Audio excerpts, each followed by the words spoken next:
This is Rich with thetoolswing.com. Go to thetoolswing.com and check it out. See what these are for. This is part of the tool swing. I needed to weld these tubes onto a nut, so I created this contraption to do it.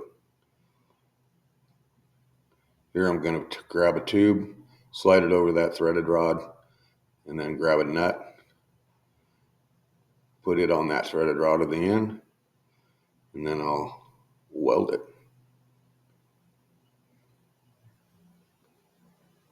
Again, go to thetoolswing.com to check it out.